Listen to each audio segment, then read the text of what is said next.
नमस्ते दोस्तों, मेरा नाम है संदेश और आप देख रहे हैं मार्शल सरदार रिएक्शन। तो यहाँ पे और एक नया वीडियो आया है स्टडी आई की तरफ से। यहाँ पे प्रशांत धवन सर ने एक नया कंसेप्ट बताया है जो यूएस की तरफ से आया है बांग्लादेश को।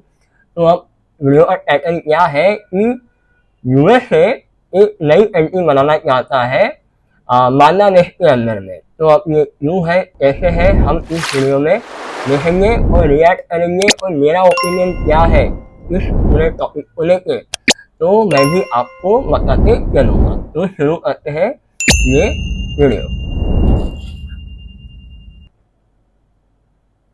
नमस्कार, मैं हूं प्रशांत धवन। एक बहुत ही इंटरेस्टिंग टॉपिक हम कवर करेंगे इस वीडियो में। क्या यूएस प्लान कर रहा है कि इंडिया के पास बांग्लादेश और म्यांमार की टेरिटरीज को तुड़वाकर एक नया देश बनाया जाए। यहाँ पे आप देख पाओगे रिसेंटली बांग्लादेश की जो प्राइम मिनिस्टर है, इन्होंने स्टेटमेंट दी है कि यूएस डेस्परेट है एक मिलिट्री बेस के लिए। हालांकि इन्होंने डायरेक्टली यूएस का नाम लिया नहीं है, मगर जिस तरीके से इन्होंने बात करी है, एक वेस्टर्न कंट्री, बहुत बड़ा वेस्टर्न कंट्री, पैसे वाला, तो लोग मोस्ट प्रॉब्ली कह रहे हैं कि यूएसए की ही बात हो रही होगी, क्योंकि मोस्ट प्रॉब्ली यूएसए ही एक मिलिट्री बेस चाहेगा इंडिया के बिल्कुल पास में। तो बांग्लादेशी पीएम के हिसाब से यूएस बहुत ज्यादा डेस्परेट है एक मिलिट्री बेस के लिए बांग्लादेश में।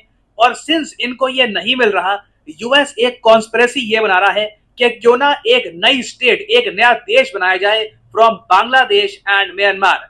लिटरली इस पर बहुत सारे आर्टिकल्स पब्लिश हुए हैं बांग्लादेशी मीडिया में, इवन आप अगर देखो ग्लोबल मीडिया में भी।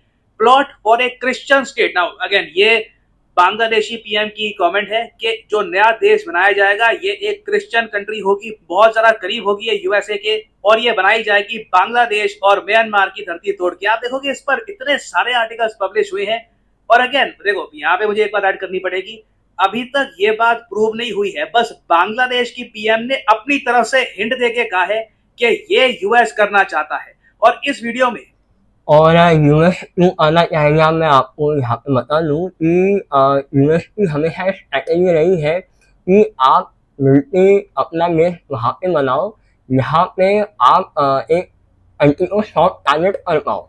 तो यहाँ पे होता क्या है कि जिस प्रकार से अगर आप देखते भी होंगे कि जो बाकी कंट्रियाँ है, जैसे इराक है, ईरान है, दुबई है, अपना म्यांमार है, या फिर और कहीं पे भी देख लो, तो ये अपना मिलिट्री बेस बना के उस कंट्री के ऊपर में ये बताते हैं, देखो यूएस हमारे से दूर नहीं है। हाँ, भले ही वो कंट्री तो बहुत दूर होंगे, ठीक है, जैसे वेस्ट में होगा, पर वो एक धमकी देता है कि हम आपसे दूर नहीं है।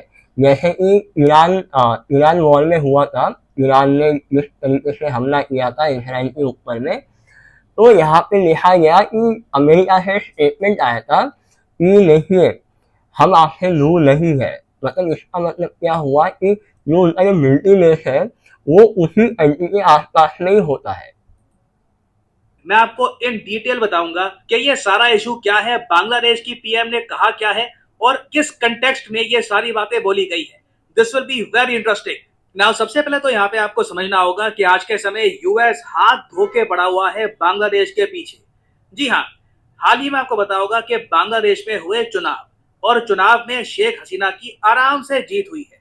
नाउ यूएसए ने ऑन रिकॉर्ड ये कह दिया कि बांग्लादेश के चुनाव फ्री नहीं थे, फेयर नहीं थे, यहाँ पे गलत तरीके से चुनाव हुए हैं और बांग्लादेश की पीएम गलत तरीके से जीती है। अब आप सोच कर देखिए, यूएसए जैसा कंट्री जिसके पास इतनी सारी सॉफ्ट पावर है, जिसकी बात दुनिया भर में सुनी जाती है, ये किसी कंट्री के बारे में ये कह दे कि चुनाव फर्जी है। कॉमेडी यहाँ पर थोड़ी सी ये है, यूएसए ने एक बार भी ये नहीं कहा कि पाकिस्तान के चुनाव फेयर नहीं थे। ये जहां पे इनको सूट करता है, जहां पे यूएसए को सूट करता है कि यहाँ पे हम इशू उठाएंगे, वहीं पर ये इशू उठाती है। तो यूएस देखिए हाथ धो के बढ़ गया बांग्लादेश के पीछे। और आप बांग्लादेश के पर्सपेक्टिव से देखो, ये कितना मुश्किल होता होगा ये सारी बातें हैंडल करना। आप इमेजिन करके देखो, अगर मान लो, हालांकि यूएस ने अभी तक ऐसा कहा नहीं है, ना कहेगा, यूएस इंडियन डेमोक्रेसी को लेकर काफी पॉजिटिव है, मगर मान लो यूएस इंडिया के बारे में कभी ऐसा कह देता, इंडिया में कितनी कंट्रोवर्सी खड़ी होती, कितना हो हल्ला होता। तो बांग्लादेश की सरकार आज के समय हैंडल कर रही है क्रिटिसिज्म के, इनके यहाँ चुनाव ठीक तरीके से हुए हैं। अब यूएस यहाँ पर भी नहीं रुका, यूएस एक के बाद एक बांग्लादेश की सरकार के लोगों पर, इनकी मिलिट्री के लोगों पर सैंक्शंस भी इंपोज कर रहा है। और इसी दौरान बांग्लादेश का मीडिया ये जाता है बांग्लादेश की पीएम के पास, ये कहते हैं कि ये सब क्या हो रहा है, इतना प्रेशर आ रहा है हमारे देश पे, हम क्या करें। तो बांग्लादेश की पीएम ने एक बात बताई। इन्होंने ये कहा कि अभी जो बांग्लादेश में चुनाव हुए हैं ना, उससे पहले, चुनाव से पहले बांग्लादेश की पीएम से मिलने के लिए एक गोरा आया। इन्होंने कहा कि एक व्हाइट मैन आया, एक वेस्टर्न कंट्री से, कंट्री का उन्होंने नाम लिया नहीं है, मगर बांग्लादेश की पीएम जिस तरीके से बात कर रही थी, मोस्ट प्रोबेबली ये यूएसए की ही बात कर रही है। फिर आगे इन्होंने ये कहा कि इस आदमी ने एक ऑफर दिया बांग्लादेश की पीएम को कि आप ना सिर्फ हमारे देश को एक मिलिट्री बेस दे दो अपने कंट्री में, और उसके बदले में जैसे मर्जी आपको चुनाव करवाने हैं आप करवा लो, हम कुछ नहीं देखेंगे, हम human rights, freedom of speech, इसका कोई इशू नहीं उठाएंगे। जिस तरीके से पाकिस्तान में इलेक्शन हो जाते हैं, इमरान खान को जेल में डाल के आर्मी ने बस ऑर्गेनाइज करा दिए, इलेक्शंस हो गया सब, नया प्राइम मिनिस्टर चुन लिया गया, उसी तरीके से आप भी कर लीजिए, हम एक भी इशू रेज नहीं करेंगे। नाउ शेख हसीना ने उस कंट्री को मना कर दी। शेख हसीना ने यह कहा कि मैं अकेले इलेक्शन आराम से जीत जाऊंगी, इनकी पार्टी इतनी स्ट्रांग है, और बांग्लादेश कभी भी इस कंट्री को, मोस्ट प्रोबेबली यूएसए को, एक मिलिट्री बेस नहीं देगा। और अब यहाँ पे ये जो हेडलाइन है, इसको आप प्रॉपर्ली समझ पाओगे।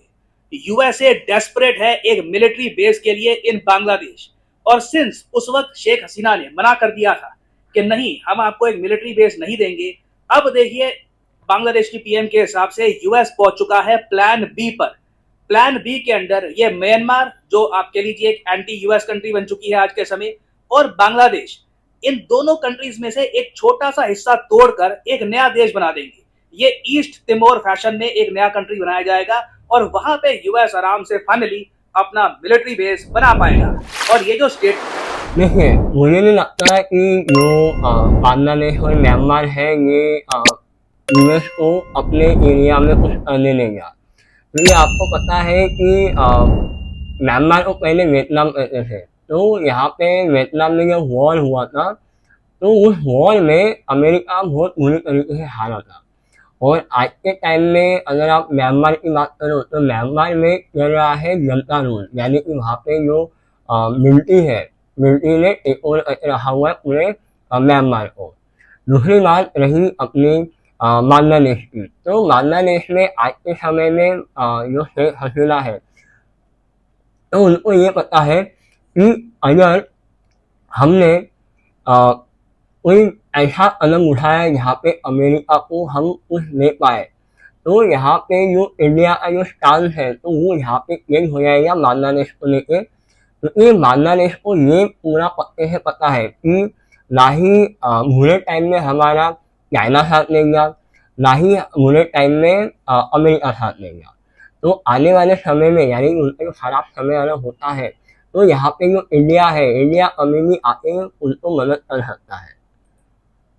स्टेटमेंट है, इसने बांग्लादेश में एक पॉलिटिकल स्टॉर्म शुरू कर दिया है, क्योंकि बांग्लादेश में जो ऑपोजिशन पार्टी है बीएनपी, ये लोग खुल के कह रहे हैं कि शेख हसीना को खुल के ओपनली उस कंट्री का नाम लेना होगा, उस वर्ल्ड लीडर का नाम लेना होगा जिसने ऑफर की थी election victory to Sheikh Hasina for military base. वो कौन सा देश था, खुल के बोलो।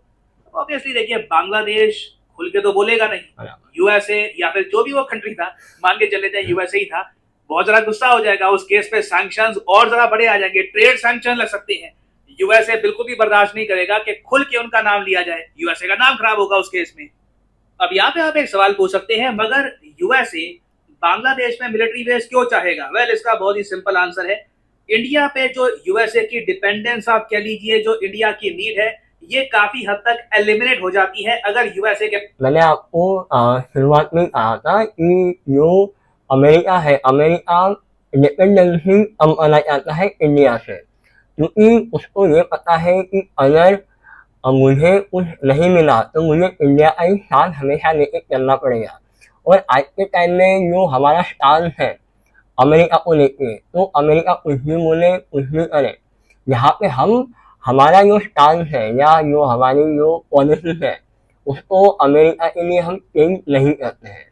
तो ये सबसे बड़ा चैलेंज है अमेरिका को, क्योंकि अमेरिका आज भी ये सोच के कह रहा है कि भैया हम तो आपके लिए इतना सब कुछ कर रहे हैं, पर ये तो मानता ही नहीं है। ठीक है, तो इसी की वजह से वो एक अलग दूसरा एक ऑप्शन वहाँ पे एक्सप्लोर करने की बात कर रहा है। के पास बांग्लादेश में मिलिट्री बेस आ जाता है, क्योंकि देखो इंडिया को अपनी तरफ करने में यूएसए के बहुत सारे रिसोर्सेज खर्च हो रहे हैं। और इंडिया देखिए इतनी बड़ी इकोनॉमी है, हमारी डिमांड इतनी बड़ी है कि यूएसए को खास ही एक बहुत कुछ बड़ा ऑफर करना पड़ेगा इंडिया को, तभी इंडिया इन द फ्यूचर हो सकता है एलाई, ये वर्ड यूज करेगा यूएसए के लिए। नहीं तो हम पार्टनर पार्टनर बोलते रहेंगे और कुछ ज्यादा मिलिट्री एंगेजमेंट यूएसए के साथ नहीं होगी ना। इस सब को अगर यूएसए को बाईपास करना है, सस्ते में काम निकलवाना है, तो बिल्कुल बांग्लादेश में एक इनका मिलिट्री बेस अगर बन गया तो चाइना पे यूएस डायरेक्ट प्रेशर डाल सकता है। ऑब्वियसली इससे इंडिया की जो जियोपॉलिटिकल इंपॉर्टेंस है ये काफी कम हो जाएगी। अब अगला सवाल यहाँ पे आप पूछोगे, क्या यूएस जेन्युइनली एक कंट्री का हिस्सा तुड़वा सकता है? और ये बार बार जो आर्टिकल्स पब्लिश हो रहे हैं इसमें ईस्ट तिमोर की बात की जा रही है। ये ईस्ट तिमोर क्या है कि यूएसए ने जिस तरीके से ईस्ट तिमोर को बनाया था वैसे ही बांग्लादेश और म्यांमार की टेरिटरी से एक नया देश बनाएंगे। नाउ ईस्ट तिमोर में आपको दिखा देता हूँ, यहाँ पे आप देख पाओगे ये है एशिया का मैप, ये है हमारा प्यारा भारत, और यहाँ पे आप देख पाओगे ये है बहुत बड़ा देश इंडोनेशिया।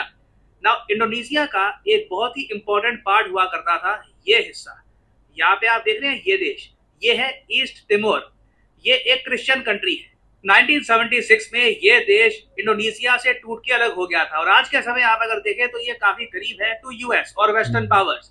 तो अगेन देखो ये एक हिस्ट्री रही है, और बांग्लादेश की पीएम उस हिस्ट्री के बारे में यहाँ पर हिंट कर रही है कि देखो यूएसए का एक इतिहास रहा है कि ये लोग काफी बार अगर इनको मिलिट्री बेस नहीं मिलते तो फिर ये अगली जियोपॉलिटिकल टैक्टिक्स यूज करते हैं। नाउ क्या हम ये कह सकते हैं कि बांग्लादेशी पीएम की जो स्टेटमेंट है कि म्यांमार और बांग्लादेश की जो ये धरती है इसमें से एक नया कंट्री निकालने की बात की जा रही है, क्या हम इसको बिल्कुल रिजेक्ट कर सकते हैं? ऑब्वियसली नहीं। यूएसए का ट्रैक रिकॉर्ड देखते हुए और वेस्टर्न कंट्रीज का ट्रैक रिकॉर्ड देखते हुए इस स्टेटमेंट को कंप्लीटली हम रिजेक्ट नहीं कर सकते। और फाइनली यहाँ पे मैं जानना चाहूंगा आप सबका ओपिनियन। लाखों लोग देखेंगे वीडियोस, मोस्ट प्रॉब्ली कई बांग्लादेश के लोग भी देखेंगे वीडियो। मैं जानना चाहूंगा आपका ओपिनियन, क्या आप शेख हसीना की स्टेटमेंट को लेकर बिलीव करते हैं? क्या आप जेन्युइनली मानते हैं कि यूएस ये सब प्लान कर रहा है, या फिर आप मानते हैं कि नहीं शेख हसीना बस बहाने ढूंढ रही है और यूएसए और वेस्टर्न कंट्रीज को बस ब्लेम कर रही है? Again it can be either, आपका ओपिनियन, आपका व्यू पॉइंट हो सकता है, लिखेगा इसके बारे में कमेंट सेक्शन में। मैं जानना चाहूंगा आपका ओपिनियन। तो मेरा भी ये ओपिनियन है कि ये शेख हसीना है तो वो नहीं यहाँ पे अमेरिका को साथ नहीं लेने वाली, क्योंकि आपको भी पता है कि अभी के टाइम में चाइना ने ताइवान के ऊपर में हमला कर लिया, ठीक है। तो हमला नहीं किया, एक्चुअली उन्होंने मिलिट्री एक्सरसाइज किया हुआ है। तो उस मिलिट्री एक्सरसाइज में आपको ये देखना है कि ताइवान को अमेरिका ने पहले से कह के रखा है कि अगर आपके ऊपर में हमला हुआ तो हम आपको बचाने को आएंगे। तो मुझे ये नहीं समझता है कि अगर हमला हो गया तो हमला होने के बाद में क्या ताइवान का हाल में यूक्रेन के समान हो गया? चलो इसराइल तो ठीक है कि इसराइल के पास में अपना उतना खुद वेपन सिस्टम है, उतना बड़ा उनका इकोनॉमी है, और उनका एक अलग थोड़ा सा सॉफ्ट पावर है मिडिल ईस्ट में। इधर में क्या है? इधर में कुछ भी नहीं है। क्योंकि कल को अगर हमला भी होता है और आने वाले समय में अमेरिका में इलेक्शन आने वाले हैं, तो इलेक्शन के टाइम में ना जो बाइडेन उनकी मदद करेगा ना कुछ कर पाएगा।